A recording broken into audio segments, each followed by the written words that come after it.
सत्कार्यों सत्संग जी। आज 7 मार्च दिन शनिवार को बाबा जी ने दिल्ली सत्संग घर में संगत को दर्शन देकर निहाल कर दिया। बाबा जी दर्शनों के बाद सवाल जवाब की। आज बाबा जी अकेले ही स्टेज पर आए जी, क्योंकि आज हजूर संगत को नामदान की बख्शिश कर रहे थे। जब बाबा जी सवाल जवाब कर रहे थे, संगत जी आज बाबा जी स्टेज पर ठीक 9:20 के आसपास आ गए थे। उसी समय बहुत प्यारे शब्द पढ़े जा रहे थे। संगत जी आज पाठी साहब ने 30 मिनट का सत्संग फरमाया, जो कि गुरु अर्जुन देव जी महाराज जी की वाणी पर था जी। फिर सत्संग के बाद छोटे बच्चों ने बाबा जी महाराज जी को शब्द सुनाए। फिर शुरू हुआ सवाल जवाब का दौर। तो सबसे पहला सवाल किसी ने पूछा, बाबा जी मुझे अभी तक नामदान नहीं मिला।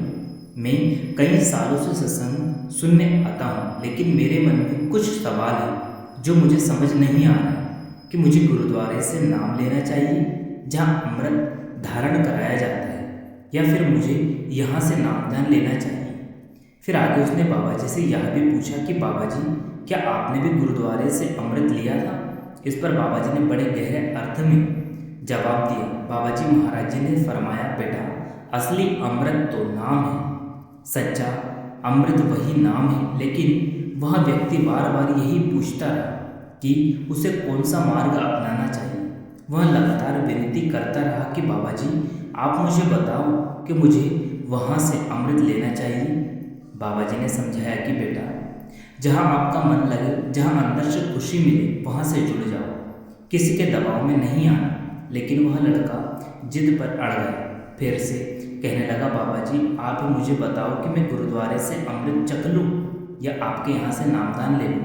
तब बाबा जी मुस्कुराते हुए मजाक के अंदाज में कहने लगे, फिर ऐसा करो बेटा, सामने एक निशाना लगा लो, जैसा निशान तीर लगाने वाले लगाते हैं, उस पर दोनों तरफ दोनों नाम लिख दो और फिर तीर मारकर जिस तरफ तीर लग जाए वही अपना लो। बाबा जी की यह बात सुनकर सब मुस्कुराने लगे। लेकिन संगत जी बाबा जी के इस उत्तर के पीछे एक गहरा संदेश छिपा था। बाबा जी अप्रत्यक्ष रूप से यही समझाते रहे हैं कि हर इंसान को अपने अनुभव और अपने विवेक से आगे बढ़ना चाहिए। जो रास्ता उसके मन को दिल को भा रहा है, उसे उस रास्ते पर आगे बढ़ना चाहिए और उसके लिए उचित मार्ग वही होता है।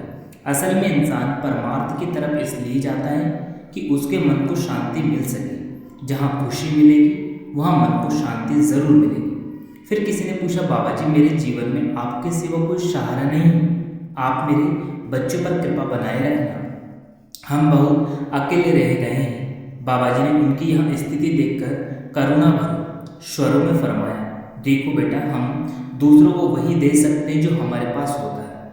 बेटा अगर आप स्वयं अंदर से कमज़ोर हो जाएंगी तो उनका असर आपके बच्चों पर भी पड़ेगा। लेकिन वही यदि आपके पास हौसला होगा तो आप बच्चों को भी हौसला दे पाओगे। इसलिए बेटा सबसे पहले आपको हिम्मत बनाए रखनी होगी और साथ में उस मालिक पर विश्वास रखो। सब कुछ करने कराने वाला वह मालिक है, आप बस अपनी तरफ से पूरी कोशिश करते रहो, बाकी सब मालिक पर छोड़ दो। बेटा जब आप खुद मजबूत हो जाएंगी तो उसका सकारात्मक प्रभाव आपके बच्चों पर जरूर दिखेगा। फिर किसी ने पूछा, बाबा जी जो लोग गलत और गैर कानूनी कामों में लगे रहते हैं वे बहुत आराम और ऐश की ज़िंदगी जीते हैं, वहीं दूसरी ओर जो लोग ईमानदारी से मेहनत करते हैं, सही रास्ते पर चलते हैं, उन्हें अपनी ज़िंदगी में कई मुश्किलों और कठिनाइयों का सामना करना पड़ता है। बाबा जी ऐसा क्यों होता है, क्या ये अन्याय नहीं है? बाबा जी ने शांत स्वर में समझाया, बेटा यह सब हमारे देखने के दृष्टिकोण पर निर्भर करता है।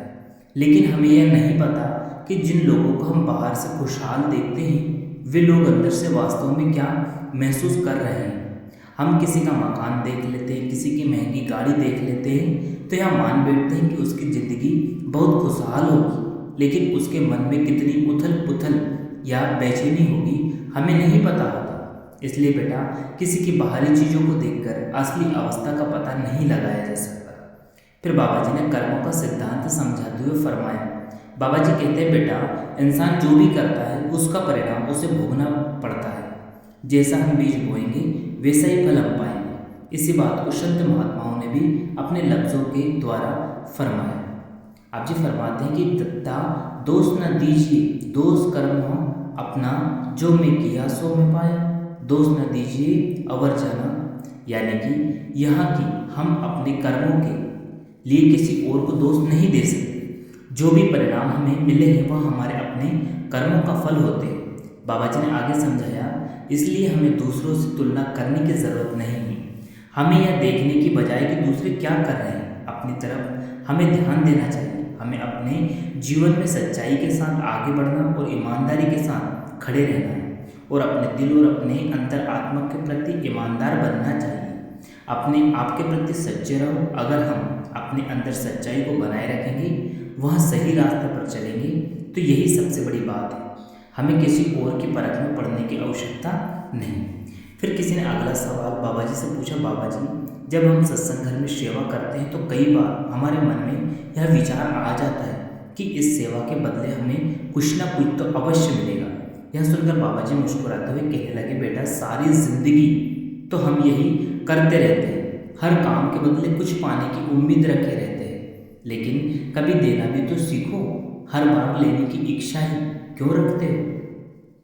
बाबा जी ने आगे समझाया, सेवा हमें इसलिए दी जाती है कि एक ऐसा वातावरण, ऐसा माहौल बने जिसमें हम अपने भीतर देने की भावना पैदा कर सकें।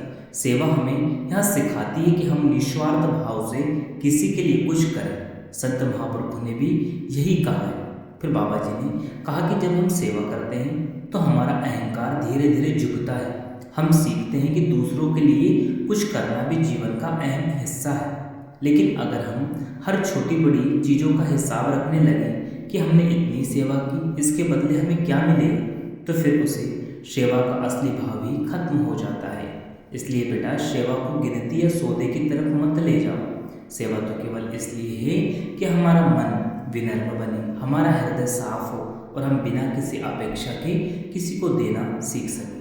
फिर किसी ने कहा, बाबा जी मेरी ज़िंदगी में आपके अलावा कोई नहीं, मुझे आपसे बहुत प्रेम है, मैं आपसे बहुत मोह करती हूँ।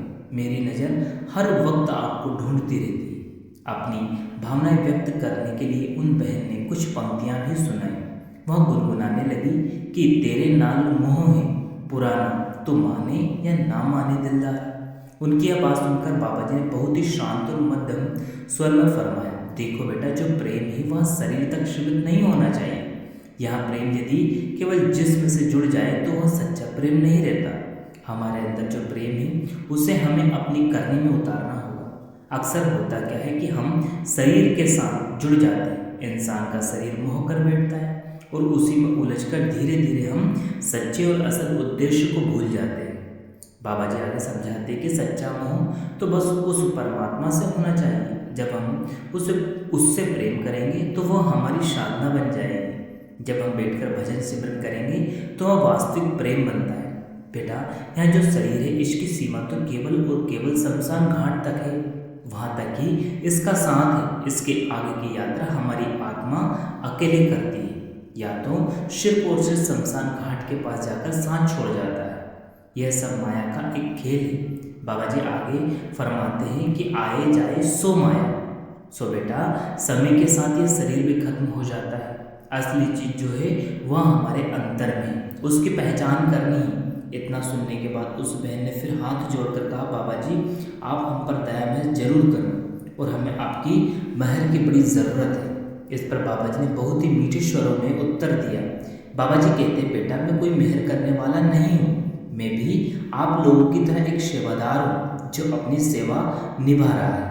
मैं तो केवल समझा सकता हूँ, रास्ता दिखा सकता हूँ। यहाँ जो रूप धारण किया गया है वह आपको समझाने के लिए और असली सेवा करने के लिए दिया है। सब करने कराने वाला वह ऊपर बैठा मालिक है और वहाँ भी वही देता है जो हमारी करने के अनुसार होता है। तो साथ संगत जी यहाँ दिल्ली के भाटी सेंटर में बाबा जी महाराज जी ने संगत के साथ सवाल जवाब का सेशन किया था और आज कार दर्शन भी दिए थे। आप जी को अगर यह वीडियो पसंद आया हो तो सत्संग स्टूडियो यूट्यूब चैनल को ज़रूर सब्सक्राइब कर ले और बेल आइकन को ऑल पे प्रेस कर ले। यदि आप ऐसे ही बाबा जी महाराज जी के सवाल जवाब सत्संग के वीडियो देखना और सुनना पसंद करते हैं तो वीडियो को लाइक शेयर और कमेंट बॉक्स में राधा स्वामी लिखना ना भूलें। चैनल को सब्सक्राइब जरूर कर लें, जिससे कि आपको हर एक लेटेस्ट अपडेट मिल सके। अंत में आप सभी को प्रेम राधा।